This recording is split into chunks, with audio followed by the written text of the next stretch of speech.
कौरव शिविर पर रात्रि उतर चुकी थी। अंधकार इतना गहरा था कि मानो स्वयं काल कौरवों के सिर पर झुकाया हो। शिविरों में जलते दीपक डगमगा रहे थे और हवा में एक भयानक सन्नाटा भरा था। उसी समय संजय धृतराष्ट्र के पास आए। राजन, आचार्य द्रोण आपसे मिलना चाहते हैं। धृतराष्ट्र ने चिंतित स्वर में कहा। उन्हें भीतर आने दो, मेरा हृदय पहले ही बोझ से भरा है। द्रोणाचार्य भीतर प्रवेश करते हैं। उनके चेहरे पर असामान्य शांति है, जैसे वे किसी ऐसे सत्य को जानते हों जो शिविर के किसी और व्यक्ति को ज्ञात नहीं। धृतराष्ट्र धीमे स्वर में कहते हैं, आचार्य, युद्ध का दिन अत्यंत भीषण था। मेरे भाई भीष्म अब बाणों की शैया पर हैं। आज आपसे एक प्रश्न पूछने आया हूं। क्या कौरव सेना इस युद्ध को जीत पाएगी? द्रोणाचार्य ने गंभीर स्वर में कहा। राजन, आपका प्रश्न सरल है, पर उत्तर अत्यंत कठिन। धृतराष्ट्र ने गहरी श्वास लेते हुए कहा, आचार्य, मेरे पुत्र दुर्योधन ने आपकी ओर बहुत आशा से देखा है, परंतु आज मैंने सुना आपने पांडवों पर पूरी शक्ति से प्रहार नहीं किया। क्या यह सत्य है? द्रोणाचार्य ने नजरें झुका लीं।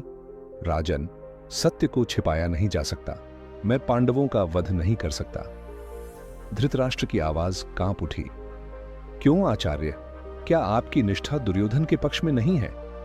द्रोण ने शांत स्वर में कहा, निष्ठा है राजन, परंतु उससे बड़ा एक रण है, एक ऐसा बंधन जो वर्षों से मेरे हृदय पर बैठा है।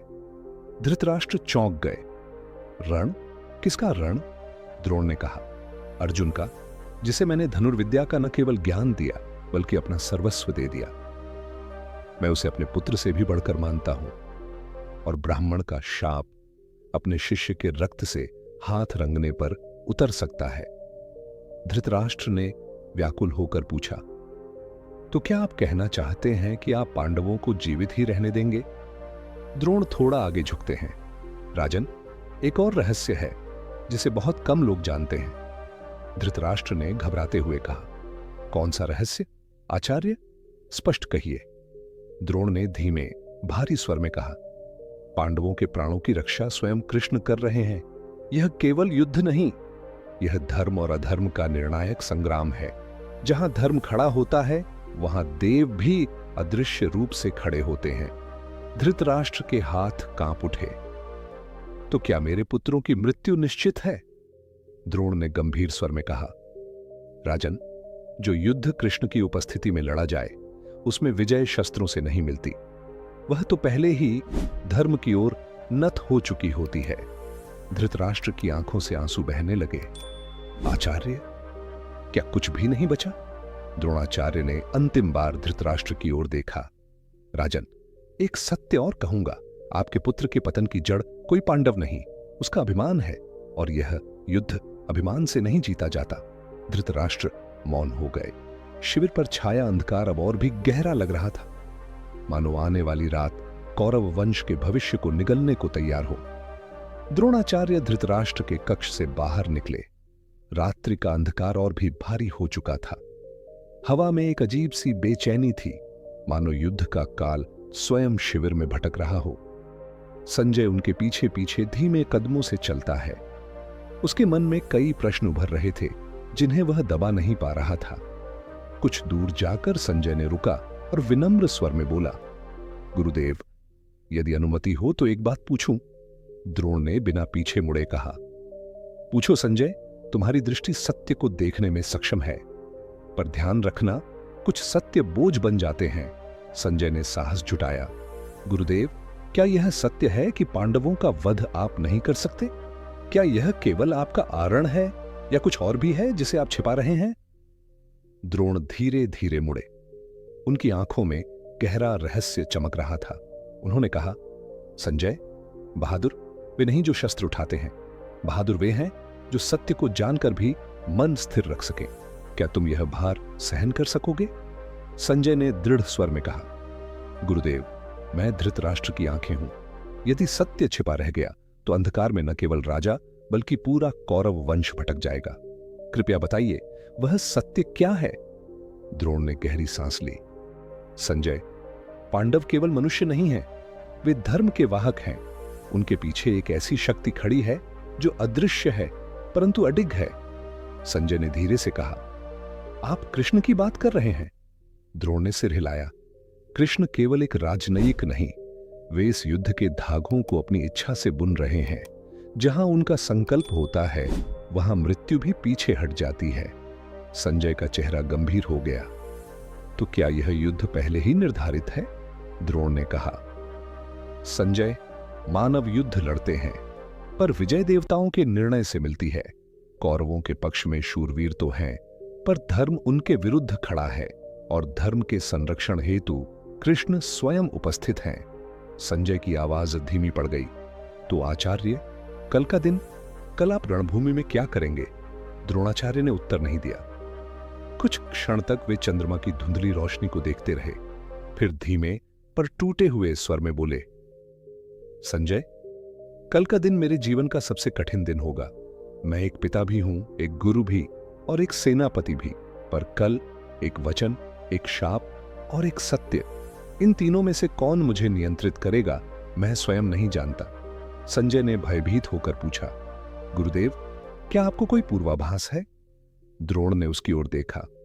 हां संजय, मुझे अपने अंत का पूर्वाभास हो चुका है, परंतु अंत से पहले ऐसा रहस्य प्रकट होगा जो पूरे युद्ध का मार्ग बदल देगा।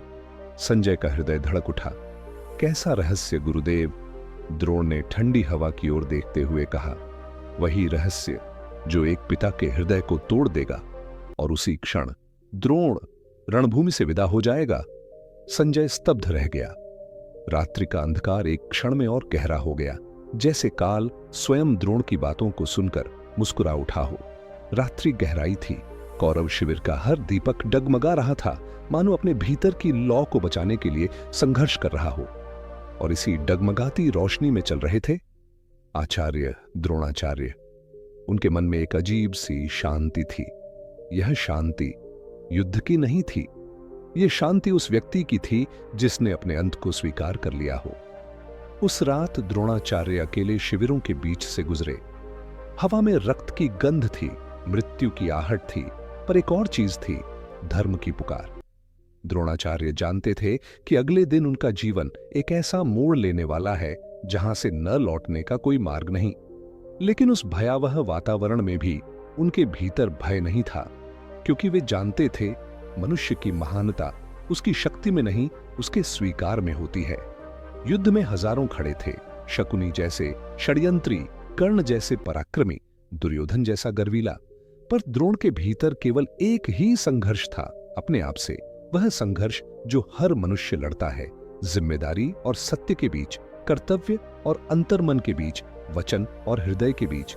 और इस संघर्ष में विजयी वही होता है जो स्वयं के भीतर झांक सके। उस रात द्रोणाचार्य ने महसूस किया कि मनुष्य का सबसे बड़ा युद्ध रणभूमि में नहीं, अपने ही विचारों में होता है। वे एक टीले पर जाकर खड़े हुए।